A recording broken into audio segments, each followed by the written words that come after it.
Good morning and welcome to our community affairs program that we call 30 Minutes. Today our special guest is Mr. Rusty Grills, State Representative for District 77.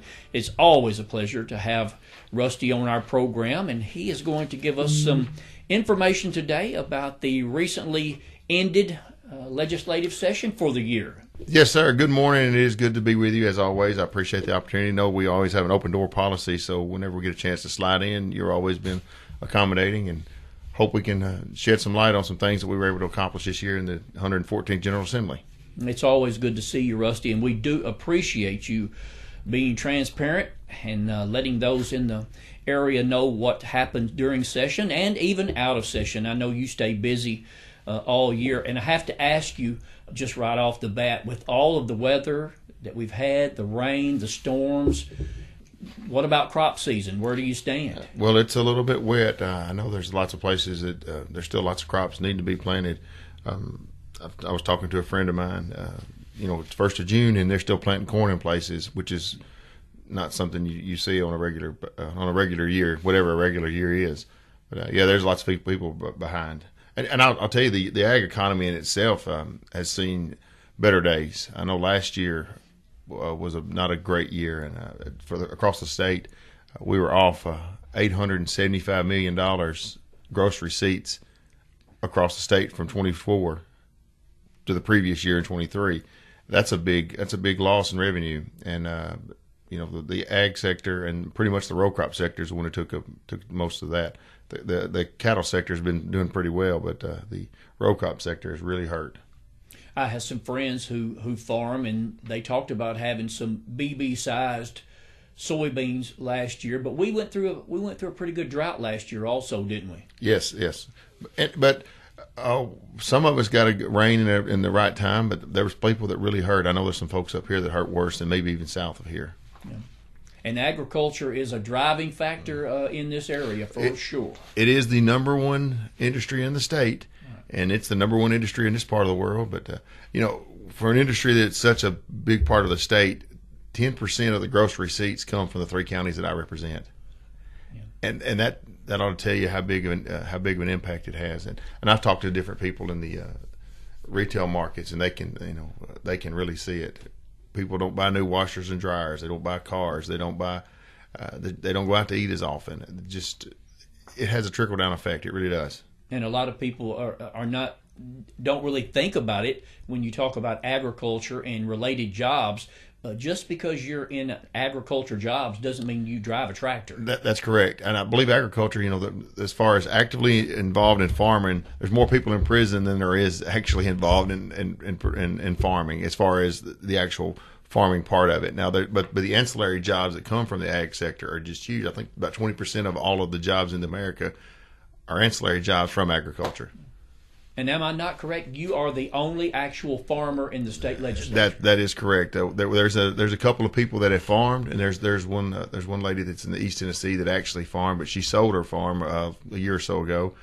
But she has a lot to offer, but she's not actively farming now. But she definitely is one of those people that you can depend on whenever you need some ag interest. But yes, sir, that is correct. I'm the only one that makes their living off of agriculture. So I presume when legislation is going forth or in the making that has to deal with agriculture, you're asked a lot of questions. There are several conversations I get. I mean, last year I was somewhere on vacation, and the speaker called me one morning. He said, "Hey, I'm going to this. I've got this meeting I'm going to. What about this, and this, and this?" And I was like, "Okay, you stay away from this one and deal with this, and talk about it from this angle, and you'll be okay." But I get those questions a lot. And Chairman Howe is the transportation chairman. He called me he called me in the hall one Monday and said, "Hey, I've got a meeting with some farmers this weekend. I need you to give me some talking points on some of the things we're doing." And I said, "I'll give them to you by Thursday." Well, it was like Tuesday afternoon. He said, "I haven't seen those, Mr. Howe, or Mr. Dan. I'll give them to you." Wednesday afternoon, he still didn't see them. I said, "I promise you'll have them in your inbox tomorrow." And I got them to him like I said I was going to. But he was nervous about it. But at the same time, I guess I have some mission work to do as far as in the ag sector. And it's a lot. There's a lot of people out there that just do not understand what the average farmer has to go through to put a crop in, get a crop out, make sure it's financed, make sure they're right with the Lord to get the rain that they need.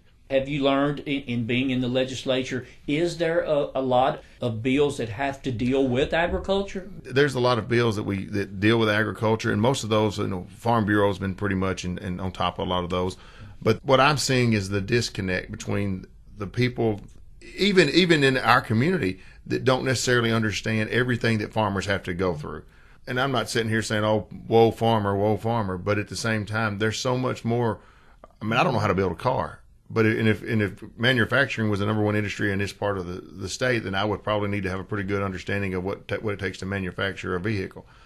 So agriculture is the number one industry in this part of the state, so I need to know everything I can, and I need to be the guy that's at the tip of the spear singing those songs. And at the same time, there's other issues we have going on here that you got to stay on top of, but try to do my best to be in the middle of it all. Well, I'm sure you represent the agriculture sector very well there, and I know they're glad that you are there. Session this year went from January to April. Is that right? Yes, sir. January 14th, we were sworn in. Gavel failed at noon. The gavel failed to let us out. I believe it was April the 16th. So I think that's a little bit shorter than previous years. Yeah, we had a shorter session, I do believe. I know that you have a lot to talk about. You had some bills and you some things going on. Before we started the program, you mentioned about I-69. Yes, sir. I-69, they have this 10-year program, the 10-year plan. And what the governor's done and the TDOT has done, anytime they put something in a 10-year plan, they have to identify a way they're going to pay for it. And it's a guarantee that it's going to be paid for and the work will be starting. So I-69, we were fortunate enough to get that brought back into the forefront, and it was announced a few weeks ago. So they're going to complete I-69. And here's the biggest deal with I-69. Just getting the interstate shield gives the local chambers, the local governments, the opportunity to go and lobby and work with different people across the nation. Like, for instance, Cracker Barrel will not come to a place that does not have an interstate shield. Everybody likes to have a Cracker Barrel. Once that interstate gets completed, or that interstate shield gets dropped in Alabama County, then Lindsay will be able to go lobby Cracker Barrel and try to get them to come in and put a place. For the retail, the other industries that are able to just to set up shop here, there will definitely be an opportunity to see growth because of that. And not to mention the traffic count. Whenever you have more vehicles going through, someone asked me, so what's the importance of having the traffic count? They don't like the idea of having so many people drive through. Well, I remember when I was a child, we'd go over to Sykes and pick up parts. And when we go over the bridge, we'd see all the catfish ponds. And backed off in that catfish pond was a big spinning piece of equipment. And I was like, what is that? Dad said, that's an aerator. They had a tractor hooked to it, and it was just sitting there splashing. So what's the importance of it? And he said, well, every time that thing moves, it puts oxygen in the water, which helps those fish. Well, movement through here is just like that aerator. The more movement you have is for our economy. It's aerator for our economy. And the more people we have moving the economy, the more money we have moving around, the more money that will be put in the pockets of the people here in Obion County. Absolutely.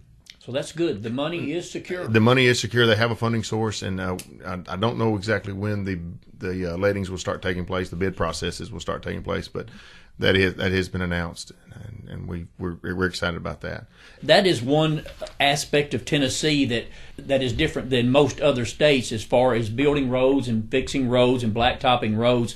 They do not do the work unless the money is there. Yeah, we are a pay-as-you-go state. And the problem is with a pay-as-you-go state that we don't get things done as fast as people would like to see that done. I would love to go on vacation 4, 5, 6 times a year, but you don't have the money to go. You have to save up. You have to put the money back, and then you go on vacation. Well, that's kind of the way Tennessee does their road building. In past, we've only had one source of income going into the road fund, which has been fuel tax. This year, we passed a bill that took the sales tax off of tires and moved that over into the road fund. So now we're going to have another revenue source going into the road fund, which is not a lot of money, but it's about $80 million, which is a significant amount of money. If it was me, that's a lot of money. Right. But we've got to figure out other ways to fund our road building. Now, I would say 15, 20, 30, 40 years ago, when vehicles got 10, 12 miles a gallon, lots of people drive. You go here, you go there. You're using lots more fuel. So every time you sell a gallon of fuel, you're getting the revenue. Well, now vehicles are getting so much better miles per gallon. May go a little more, but we're not getting the bang for your buck. And not to mention the inflation cost. So it's costing a lot more to build roads. It's a problem that we're really kind of going backwards on, if you will. But there's no debt for Tennessee road building. And there are people that are kind of throwing the idea, maybe that's something we ought to consider. I wouldn't take anything off the table, but I don't believe if you're going to borrow money, you have to have a way to pay it back. Mm-hmm. Well, if you borrow the money now, you're going to have to use future dollars to pay it back. Well, you got to find the right balance there. If debt's what you want to use as a tool, that's one thing, but you can't use that as a way to survive. So that is being talked about. There's been people that have talked about it. I don't know that I'm necessarily in favor of it. I just think that it's I don't know if it's responsible. I've seen what the federal government has done with borrowing money, and government has a tendency to become bloated. And I just don't know that government is one of those things that we need to start borrowing money. If you look here at the way the county commission operates in Obion County and how good a job they've done managing, they're one of the few counties in the state that has no debt. So, kudos to them, and that's something to brag about. Kudos to the mayor and the county commissioners for doing a good job. I've talked to Sam, and I know he's very passionate about making sure, and I know Mayor Carr, very passionate about not raising taxes on the citizens here. And that's the same way we need to operate at the state. That's how you operate at home as well. Try to. Yeah, I understand that. I understand. Try to. You were in Obion County, I guess it was a couple of weeks ago, as part of the annual legislative breakfast, which the focus was tourism. Yes. That's really been a shift toward tourism in our area, hasn't it? It has been, but Tennessee, number one industry is agriculture, and number two is tourism. So we've got to capitalize on what's there. So agriculture's brought us to the dance, tourism's brought us to the dance. Let's make sure we continue to invest in that. I know Reelfoot Lake's going to be on the Bill Dance Tour, and they're spending a world of money at Reelfoot Lake. Over the past couple of years, we've got several $1 million invested in Reelfoot Lake to revamp the RV places, the state park down there by Blue Bank. That place has just been revamped. It's going to be a really cool setup. It's a cool place to go. And whenever people across the state find out where I'm at, they always know about Reelfoot Lake. And I'm amazed at the people. Well, just our little corner of the world. I was in St. Louis one day and talking to former Cardinals manager Whitey Herzog. And he's like, "Where are you from?" I said, "I'm Northwest Tennessee." He said, "You know where Reelfoot Lake is?" "Yes, sir." He said, "I love going out crappie fishing." I know he's gone now, but I just found it ironic that a guy in St. Louis running around all managing the Cardinals, and he's talking about Reelfoot Lake. He really had a good experience here, and there's lots of people that had good experiences here. Along those same lines, we were fortunate enough this year. John Stevens and I carried a bill that created a commercial blind license for duck hunters at Reelfoot Lake. The goal is to take the blinds that people have had as far as ownership, and whenever they pass away, those blinds revert back to the control of the state. So what we want to do is allow the state to step up, take those blinds, and create a commercial pool so that the people down there that have hunted and been guides all their lives and for several generations, that they don't lose those opportunities. So this bill that we passed this year gives TWRA the authority to create that blind, a commercial blind setting, and we're going to be able to make sure that those people still have access to blinds they can continue to guide out of. So is that official and in effect? It's in effect. Now, TWRA has to come up with some rules, the parameters to operate by. But I was fearful that all these people, when they pass away, the TWRA was going to get these blinds. They were going to go back and they were going to put these 3-day hunts on them, which just hasn't, in my opinion, I don't think that's going to be good for the economy, nor it's going to be good for the people who have made a living off the lake guiding. So we want to make sure that we preserve that way of life. And I think this is a step in the right direction. Everybody I've talked to that has seen it, they've been appreciative of it. I know when you get involved in duck hunting, it can become somewhat controversial, but we're trying to push back and make sure that we protect that way of living. So what did you think of the legislative breakfast? Was you pleased? Yes, I was pleased. There's always some fireworks, but that's just the way it works. Whenever you go, I'm not scared of taking questions from anyone. If I can't get you an answer, I can't give you an answer off the top of my head, I'll get you one. But we had a good panel, and I enjoyed it. Always good to see people show up and ask questions and be engaged. So I really appreciate Northwest Tennessee Tourism putting that together. Yeah, every community is not as fortunate to have their local lawmakers to come together in a group like that to sit down and talk. No, they're really not. That's unfortunate. But and there was a good crowd. I would say there's. I don't know how many. It was good. It was just standing room only. Had a pretty good breakfast as well, and I did that the day before in Dyersburg, and then but I want to be available. So if somebody has a question, they shoot me an email or listen to the radio or whatever, but come to those breakfasts. We'll do whatever we can to make sure that we get you a good answer. And do you like just sitting down with your fellow lawmakers I love it. And hearing what their opinion is about something? we go out to eat, when we're in Nashville, pretty much every night somewhere, and we constantly are conversating about different things. And what's going on in McMinnville may not be what's going on in Memphis, or what's going on in Athens may not be what's going on in Hornbeak, but yet there's something to pull from, and we've got to make sure that we have a good. What's good for Tennessee and East Tennessee can also be beneficial in West Tennessee. So working together, we're all part of the same family. We just have different interests. Yeah. Well, give us some information about what went on in the legislature. Well, I was going to say right off the bat, when you start the 114th General Assembly, we have a new committee system, and so this year I was fortunate enough to get put on finance. Last year, the last 2 years, there's not been any Republican but west of Nashville on finance. So I went to the speaker and said, I think that it would be beneficial for somebody from West Tennessee. So he put me on there, and we've got 3 or 4 now from West Tennessee on there, but we need somebody representing us over here. So I'm on finance. I'm still on ag, chairman of Ag Sub, and I'm also on Rules Committee, and I'll get to serve on the Insurance Committee, which has been very eye opening in some respects.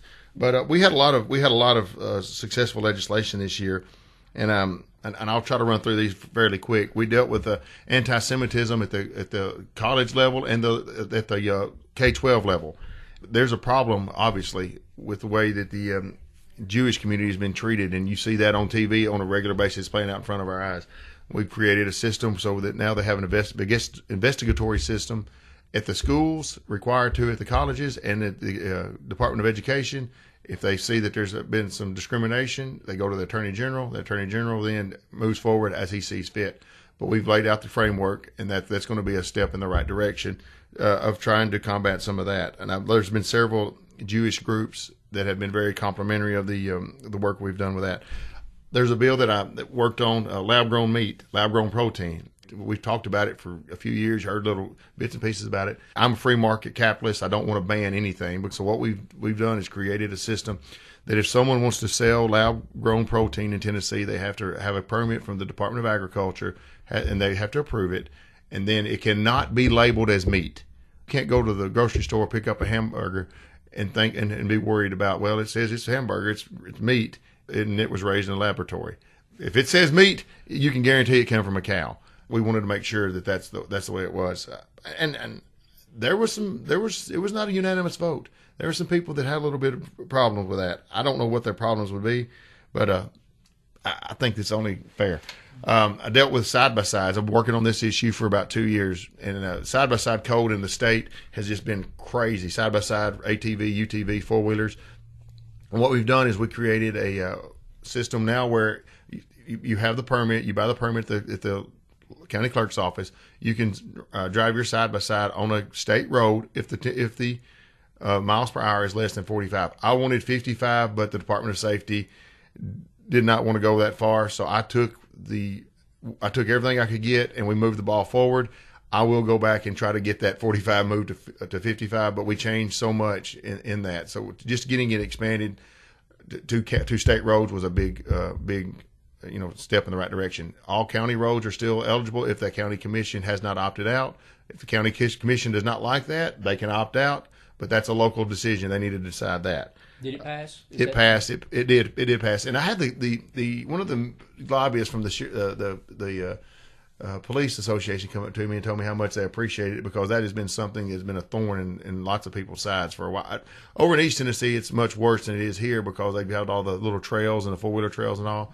But they'll carve this one out, and you can get a ticket on that side of the road. But if you're on this side of the road, you're perfectly within the confines of the law. So that doesn't make sense. So we need a broader approach, and a more consistent law across the state, and that's what we were able to do with the Department of Safety. So we worked really hard for 18 to 24 months and got it worked out. Have to be a certain age to drive on the you have to have a driver's license. Driver's license, okay.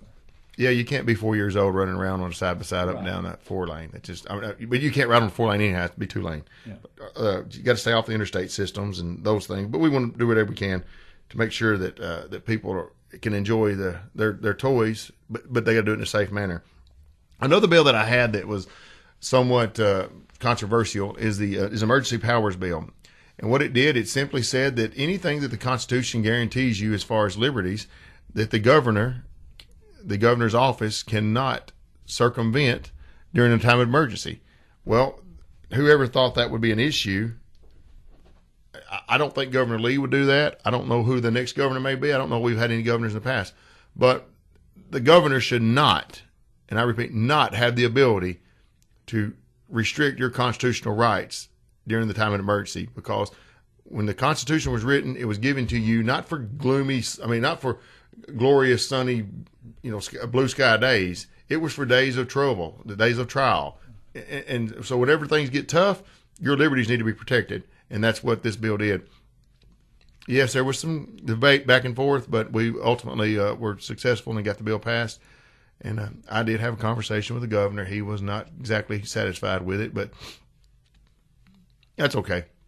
That's okay. I'm here to represent the people and make sure their liberties are protected, not to make sure that the governor's office has all the power. And he doesn't want to take our liberties or anything like that, but we just have different views on that. So but I really appreciate the support we got from different folks in that. We've got some issues that I brought up in the past that we've got to tackle over the next couple of years, and I try to deal with it this year, but we can't get enough local support from the counties and the cities in Middle Tennessee. And that's solid waste. We are losing our solid waste capacity quickly. We are having such an amount of people moving to Tennessee, but we're not expanding our solid waste capacity. It's kind of like having all these people move in, but you don't build new roads. And we've got to deal with that. I have been, for whatever reason, I have just taken up the mantle and try to deal with it, because it's an issue that's coming. And solid waste is an infrastructural need. We've got to deal with it. Speaker's been good to me to let me work in that area, and just said, whatever you need to do, you do, and let us know how we can help. But we've got to figure out how to go about that, whether it's diversion, whether it's recycling, whether it's composting, building more landfills, incinerators. We've got to have maybe all hands on deck, but we've got to really address that over the next 3 to 5 years. And if not, we're going to be caught, and we're going to be pushed into a corner and be in a really bad spot. New York has done this, and they're just looking for places to ship trash, and it's extremely expensive. Tennessee does not have to expend those dollars yet, but we've got to make sure that we don't get in a position where we're held over the barrel. Another bill that I had this year, and these are just bills that I passed. There's several other bills out there that we worked on, but another bill that I passed this year dealing with illegal immigration. There are charities out there, and these charities would come in and bring people to our country and then help them find permanent housing. They could not pass. They could not get a contract to go move into an apartment or to a house. So what these charities would do is go and they would sign the lease for them, give them long-term housing. Well, if that person comes to this country illegally, and that NGO, non-governmental organization, comes in and they give that person long-term housing, and while that person is here, they commit a crime against you or my family, they have helped facilitate that crime. So now what this bill does, it gives you a cause of action, me a cause of action against that charity, saying you have helped facilitate a crime. And if you're going to bring people in here and you're going to help them break the law, you're going to have to be responsible for those folks. There was a lot of people that were not happy on the other side, but as far as I'm concerned, anybody that helps someone circumvent the law, they should be held accountable. And so we did pass that bill. And last couple of weeks, we've heard about ICE in Nashville. They went in and they picked up some drug dealers, child rapists, murderers, gangbangers. Some serious criminals that were here illegally. And I had something to do with a bill that was able to make that work last year, Senator Taylor and I. So illegal immigration is a problem. And I think our president is stepping up to the plate, and he's taking on issues. And he's pretty much done a good job of closing those problems or slowing those problems down. So definitely want a big shout out to President Trump and the efforts he's put forth there. We've passed some resolutions.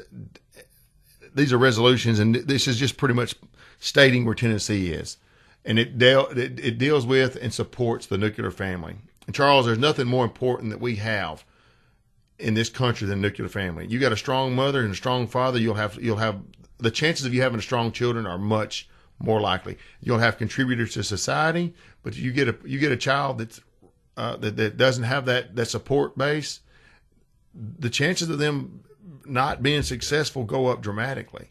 And it's not a matter of picking on someone, because there's exceptions to every rule.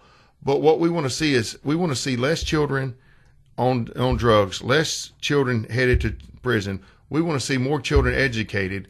And whenever you see all of those factors, you can go back to one thing. The nuclear family is where a lot of those things are determined. So whatever we can do to support the nuclear family in Tennessee, we want to do what we can. But not only that, Tennessee just recognized, we had a resolution recognizing the importance of the nuclear family. We passed some bills that are going to be, or some resolutions to put 3 constitutional amendments to our state constitution. One of them is we'll ban property tax, statewide property tax, never to have a property tax. The other states, Texas talks about not having a state income tax, but they have a property tax. I believe Florida has a property tax. We don't have a property tax in Tennessee. Statewide, we have the local county property tax, but that's a local issue. We also passed a bill that said violent offenders should not be able to have bail. So the next year, we're going to have, I believe it's 8 violent offenses that the judge at his discretion can be able to revoke bail for them, and that's for people who are murderers, rapists, heinous crimes. The judge can hold them without bail.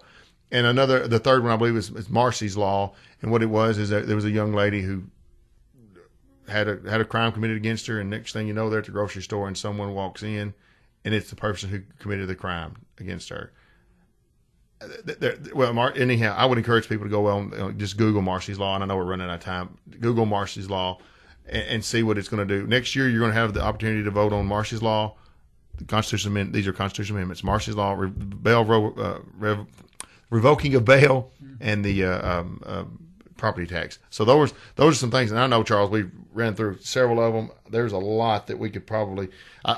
Another bill that I was very proud of, and I'll be quiet after this, unless you got another question. We took the ability for the state retirement systems and local retirement systems. So we're going to remove. You cannot invest in Chinese majority-owned companies. You're investing in Chinese majority-owned companies. Chinese are trying to overtake us, overrun us, and we just don't want our tax dollars investing in their infrastructure.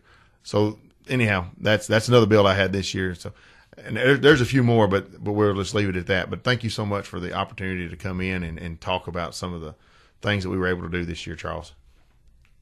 You guys were busy. Yes. To get all this done in that, as you said, in that shorter period of time. It really is. Now, I work real hard. I try to work real hard, and we don't spend a lot of time playing. I mean, everybody may think that's all politicians do, but we spend a lot of time working, and it's one of the most gratifying things I've ever done. I show up about 7 o'clock every morning. I don't leave till 7:30, 8 o'clock earliest, but I enjoy it, and I'll go in at night and sleep pretty good, to be honest with you. I bet you do. It is, but it is fun though, and I'm just grateful to get for the opportunity. I say this every year. Every time I'm in here, though, I just really appreciate the people of Northwest Tennessee giving me put confidence in me to do this. And there's some things we're working on around here. I want to address the fact that roads are an issue, and we are doing our best to get some of these roads addressed. I know people out there are constantly talking about that. Those are some things that we're working on here locally. But whatever we can do to help, just reach out to our office. Our office number is 615-741-0718.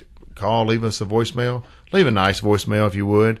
But give us a number and we'll call you back. And, I want to say, too, I was told when I first got elected, I went back after I got elected, I was on the radio a few times, and I went back, and there's a radio station in Dyersburg that I went on, and they said, well, this is unusual. After a person gets elected, we usually don't hear from them until the next election cycle.